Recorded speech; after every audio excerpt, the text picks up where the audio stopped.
नमस्कार. कापूस व सोयाबीन अनुदानासाठी तुम्हाला दोन गोष्टी करणं गरजेचं आहे. पहिले ई-के-वाय-सी आणि दुसरं म्हणजे ई-पेक पेरा नोंदणी असणारे सर्व शेतकरी यासाठी पात्र असणारे. 2023 मधील कापूस व सोयाबीन उत्पादक शेतकऱ्यांना प्रति हेक्टरी 5,000 रुपये अनुदान दिलं जाणार आहे.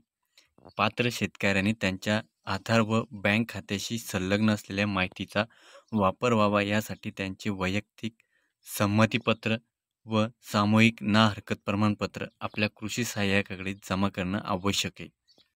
2023च्या खरीप हंगामामध्ये कापूस व सोयाबीनचे दर कमी मिळाल्याने तुम्हाला झालेल्या नुकसानीवर उपाययोजना म्हणून राज्य शासनाने मागील वर्षीच्या सोयाबीन व कापूस उत्पादक शेतकऱ्यांना प्रति हेक्टरी 5,000 रुपये प्रमाणे 2 हेक्टरपर्यंत मदत देण्याचा निर्णय घेतला.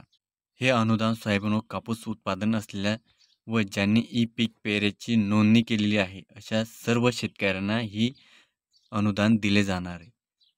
शेतकऱ्याचे आधार व बँक खाते संलग्न असलेली माहिती कृषी विभागाने शेतकऱ्याच्या खात्यावरती रक्कम वर्ग करण्यासाठी वापरण्यात येणार आहे.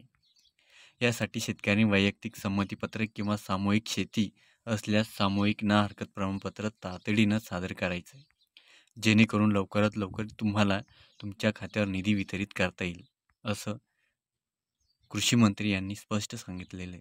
याच्यावरती GR आणि संसद